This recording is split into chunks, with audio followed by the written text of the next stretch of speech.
doing. Okay, so you heard me talk about like ultra competitive summer programs. I just want to give you a sampling of like, programs that are often talked about. So this is not a news flash. Obviously many of you are probably familiar with these programs, but for some of you aren't, I just want to give you a little bit of a sampling of what are the top programs in these fields.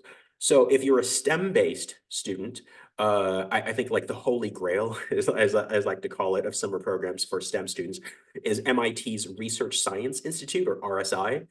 In previous years, this has had anywhere from a 2 to 4% acceptance rate, which is even harder than some Ivies, right? So oftentimes very high bar to clear. And in many cases, they would probably want to see that the student already has some research background for them to accept them. Those who are medically inclined, the Stanford Institutes of Medical Research, or SIMR for short, is a very popular option, not only because it's Stanford and it's really competitive, but it's a free 6-week program, right? So obviously it's way better than like if you had to pay for the summer program itself. For those who are interested in engineering, a really popular option is Boston University's RISE program, Research in Science and Engineering. This is often one of the top choices for people who want to do engineering because BU RISE definitely has a lot more mentors that are geared towards STEM fields, especially engineering, okay? If you are a business student or a prospective business student, there's a program called LaunchX, which trains students for entrepreneurship. In fact, the entire LaunchX program simulates the idea of starting your own company. And then you do business pitches and they go ahead and it's basically kind of like a competition within the summer, but it's also a great way to network and get some, additional resources and feedback from people who've had entrepreneurship experience in the past. Another popular option, if you're into the Ivies, Wharton is often recognized as like the top brand name for business, right? For their MBA program is amazing, but even their undergrad business program is pretty stellar. So their leadership in the business world program is incredibly popular. There are a lot of people who apply to it, and consequently, the acceptance rate is really low. I've even seen some data that suggests that LBW participants have a higher chance to get into Wharton, but I think that might also be a byproduct of like self-selection, right? Because if you're good enough to get into LBW, it probably means that you're also a very strong student who's inclined towards business and or inclined towards Wharton, which means like things like going ED to Penn would factor into the higher acceptance rate there. This next program is not necessarily overtly towards business, but the Bank of America Student Leaders Program, which unfortunately their deadline just passed, is a great opportunity as well, because what it does is it pairs you up with a local nonprofit and it's a paid internship. And they also send you to Washington, D.C. for a conference where you meet with all the other student leaders. So leadership, of course, would be a pretty important thing to have on your resume if you're thinking of applying for business, because it's really just intertwined with the idea of business success to showcase a lot of your leadership skills, okay? There aren't as many options for humanities students, but a couple of the ones that are more popular that people have really tried to apply to in the past. The Telluride Association used to have a program called TASP. It's now been replaced by something called TAS, which is also really popular because it is fully paid for by the Telluride Association. And it'll often have like seminar style courses dealing with things like gender studies and oppression studies, right? So very much with a humanities slant to it. Stanford Humanities Institute is also a really popular option. And this has an array of courses that they like change every single year, but it could range from things dealing with like the classics to things like history or philosophy or music, right? So if you're a humanities student, then definitely these are programs that you'd want to check out. Okay, so like I said, this is just a sampling. HS2 definitely keeps track of where our students go, and we already more or less have a sense in terms of like which programs are more or less competitive. And so we can basically craft a recommendation of summer programs for any student depending on your competitive range, right? So there's always summer programs that would be a good fit. Now, we can also tell you that, hey, maybe your summer isn't best used for a summer program. There are other things that you can use your summer for, in which case, definitely it's because maybe there are other priorities like your grades or your test scores that may take precedence as well. Okay, so If you're daunted by these acceptance rates, like 2 to 10%, how can you be more competitive for these things? Well, you want to look at each summer as a stepping stone for the next. What I mean by this is, let's say, for example, you're just about to start high school next year. You have 4 summers in which to gear up before your college application year. If you are already a current ninth grader, that means you have 3 summers. View each summer as a way to build up and become increasingly more competitive. So let's say you want to do bio research someday. Well, very few labs are going to accept a rising sophomore because you probably don't have the skills that they're looking for in order for you to be a productive intern. So what I'd recommend you do is to take a look at things like take a college level bio class or take some skills that would be useful in a lab setting. Things like, data science or data analysis or some coding skills, believe it or not, are actually very highly used for summer research programs in the natural sciences. So one popular skill set would be learning things like Python. Another commonly popular programming language is called R, which is probably the predominant data science programming language. So if your aspiration is to get like one of those really intense, very cutting edge research internships for bio or chem, then having Python or R within your resume skills is going to be extremely important for you to go ahead and position yourself to be able to get one of these internships down the line. Okay. Now, if you don't feel like you're competitive for a summer program just yet, you could go ahead and use the summer months to go ahead and take classes, because obviously the more advanced coursework you've already taken, the more mentors from like research labs would be more inclined to go ahead and feel confident that you'd be able to contribute to their labs. Okay. Or you can even initiate your own projects about the field, right? You can start an online business if you're interested in business.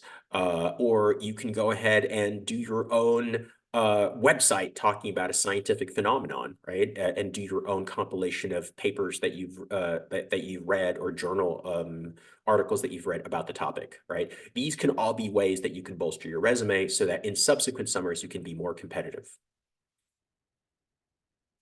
Okay, so internships. I do want to tell you about internships because the term itself, it doesn't always mean the same thing, right? So some internships are going to be much more competitive, right? So if it's a university-based internship where there's a very rigorous selection process, those tend to be oftentimes the most prized by colleges because they kind of know what they're getting with a student who did research, let's say, for instance, with one of these ultra competitive summer programs. They know it's of sufficient rigor. They know that the professors have a set expectation of what the interns are supposed to do. Okay. Some students in the past have done arranged internships where they simply contact a certain professor. There's some companies that will match you with a professor if you pay them a certain fee, for instance. So for these, I do want you to be a little bit cautious because not all internships are created equal, right? So for an arranged internship, the ceiling could be really high, right? A professor can give you total access to the lab stuff, and they could actually have you be an integral part of the research that they're doing, so much so that some students have even been listed as like second or third author. And in some cases, yeah, I mean, some students have gone on to become first author of a research paper that's been published, for instance. Those are going to look really impressive.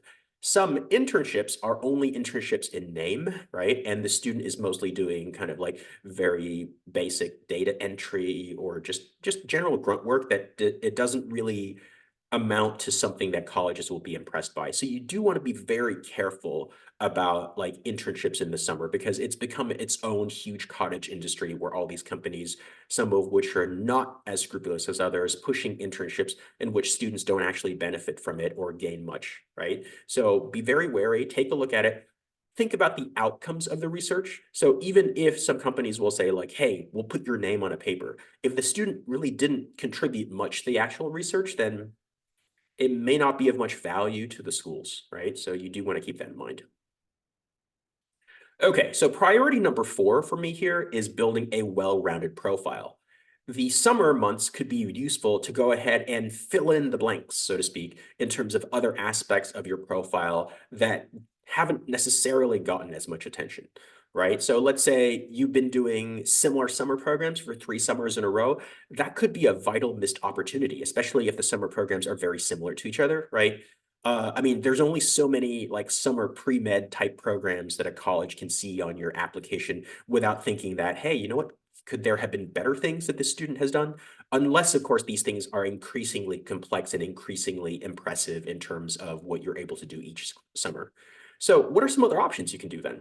Well, you could use this to go ahead and find your competitive edge, right? So, if let's say, for example, you're an incredibly strong debater or you're an incredibly strong athlete, you can use the summer to go ahead and highlight even more and strengthen your the things that you're good at, right? So oftentimes at admissions, people say like, there's some students are called the well-rounded or just round students, whereas others have a spike, right? So if you are particularly excellent in one or two things, it's kind of important for you to go ahead and use the summer months to make sure that you're even more competitive for that one particular thing. Because colleges aren't necessarily looking for how many activities in total you have. They're going to be much more impressed if you have a higher spike, let's just say, right? So if you're incredibly good at one activity, you should really consider using the summer months to go ahead and get even better at that set activity, right? So of course, there are basketball camps. There are, debate summer camps. There are things for music, for instance, that can make you even more competitive. So definitely explore those options as well. Okay. Now, if you're a younger student, especially, these could be great opportunities to find out what can help you become more competitive, right? How can you become even more excellent at the things you're good at? So summer can be incredibly important for that.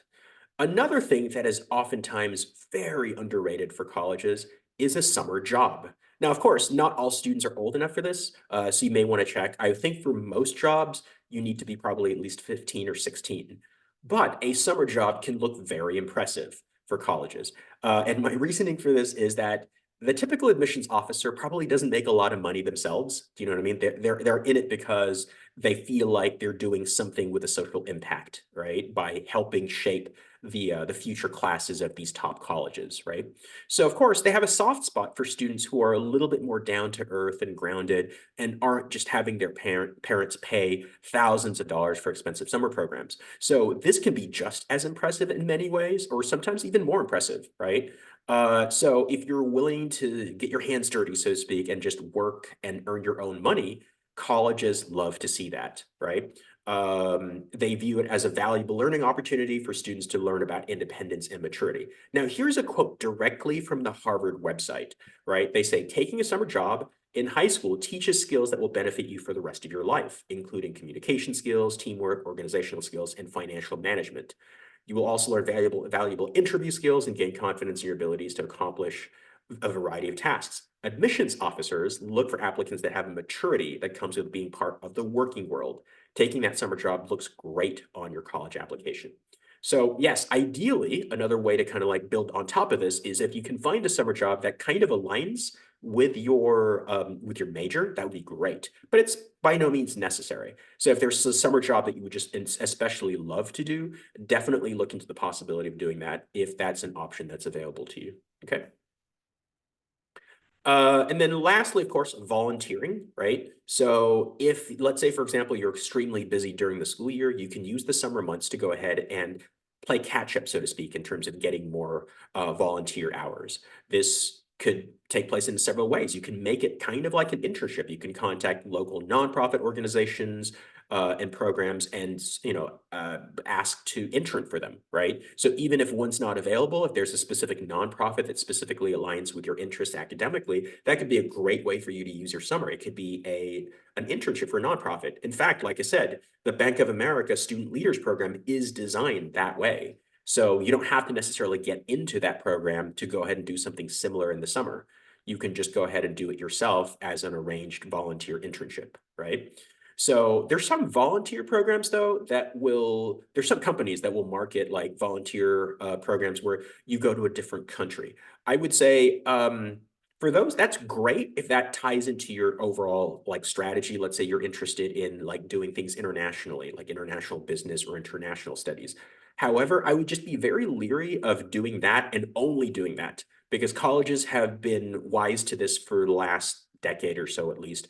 where they actually literally say that they're very suspicious of students who try to game the system by looking like, just because they went to some exotic country and they did volunteering there doesn't necessarily mean that they think that there's a very long track record of you volunteering. I think they'd be much more impressed if this was something that a student did throughout their high school experience. So if volunteering in another country is important to you, do it consistently, right? I think is the way to really impress them. Now, if you started a volunteer kind of program and you want to build upon it even more, and there's reason to build upon it, like you want to be able to fundraise for it, some students have even gone to the lengths of creating their own like nonprofit entity, right? So they create what's called a 501c3 and go ahead and create their own nonprofit. We've actually had students do their own volunteer program, but if there's not a fundraising component, HS2 does have its own nonprofit wing called Compassionate Scholars, where you can create a nonprofit under the umbrella of our nonprofit organization as well, so that it saves you the, having to jump through the hoops of creating a nonprofit, which could take months and hundreds of dollars to go ahead and create a nonprofit entity. So I would only create the nonprofit if you know for sure that you need the nonprofit structure to fundraise for whatever nonprofit or volunteer activity you're hoping to do. Okay. All right, so putting it all together, how does this look like in terms of a master plan? So at HS2, we oftentimes will give students a master plan where we look at each summer as a stepping stone for the next. So if you're a rising 10th grader, some of the things we tell students is to prioritize preparation for your most difficult classes, because sometimes students are in for a shock when they have their first honors or AP class and feel like, wow, I didn't anticipate it would be this difficult, okay? So it's also a great opportunity to go ahead and do test prep, especially if you need a lot of improvement based on your practice scores. This would be a great time to go ahead and do one of those like very intensive all summer SAT or ACT preparations if you feel like you need to increase your score by like a couple of hundred points or by about 3 or 4 points on the ACT scale. This is the best summer to do this in because there are some colleges that explicitly ask students, how did you spend your last 2 summers? I don't normally recommend you say, I spent my summer taking SAT prep. So if you want to avoid having to say that, then the summer before 10th grade is actually the ideal time for you to do a ton of SAT or ACT preparation. Okay. Now, if your grades and test scores are already in great shape, sure, go ahead and apply to some competitive summer programs. But if you can't do that, then you can always use this summer, like I said, as a resume building summer. Take an easier summer program just to show interest in a certain field. Take classes to go ahead and learn skills that would be useful for future summers if you're thinking of more competitive types of summer activities. Okay, now if you're looking at rising 11th grade, another thing I would add to that is oftentimes 11th grade is going to be the hardest year for most students in terms of having the most rigorous schedules. So devoting a lot of time to prepare for your upcoming honors and AP classes is vitally important, okay, for students who are rising 11th graders. Now, this is also a prime summer for you to apply to increasingly more competitive summer programs if your grades are in good shape. If not, of course, this is a good summer for you to go ahead and do things like take a college class or two just to kind of maybe offset some bad grades that you had, okay? Now, focusing on building evidence for your major is also a good use of this summer. So let's say you're interested in a certain major, but you really haven't had the time or the opportunity to find activities during the school year. Look to this summer to go ahead and build or find activities that show your growing interest in whatever fields that you're looking into. And of course, if you still feel like your test scores are not high enough, you could probably squeeze in a little bit of test prep. So this is where maybe like if you already have a centerpiece summer activity like a summer program, you can use the weekends to maybe do some tutoring or self-studying for the SAT if you need to take it one more time. Okay, rising 12th grader, this is probably the most important summer because this is going to be the one that's most under the microscope for most colleges, right? So this is really where you want like the highest level, most stringent, most advanced level of preparation for your major, right? So oftentimes if you're a STEM student, this would look like maybe a research-based internship where you're working at someone's lab, or you're doing your own independent research project. Research is very highly valued these days for the highest achieving students. So this would be definitely something that you would look at. Now, If your major isn't necessarily conducive to an internship, like if you're interested in business or you're interested in like the humanities, you can do other things too. You can, create a nonprofit program, or you can run your own business in the summer. We've had high school students have some amazing results of being able to create their own businesses even as a teenager, right? So if, on the other hand, your grades weren't all that great 11th grade, you could probably consider using this summer to go ahead and take one or two college level courses just to sort of beef up your grades a little bit more. Now, even if it's not going to be a major increase in terms of your GPA, showing that you can handle more advanced coursework is a great way to show colleges that you're at least trending upward, that you're taking the initiative to go ahead and take your academics more seriously, and that you are improving as a student. And then last but not least, you do want to allot a certain amount of time the summer before senior year to go ahead and get a head start on your college application essays. So this is typically what I would like consider a master plan for the summer. And this is something that at HS2 we help students do to make sure that all our students have a set game plan for how they're going to spend these vital summer months. Okay, so now how can HS2 Academy help you stand out? So we've been doing this for many years. This is now our 22nd year? Yeah, 22nd year of helping students get into the most selective colleges. So we really do have a system that is tried and tested and really gets results. So just this past couple of months alone, we've already gotten some amazing results when it came to early action and early decision.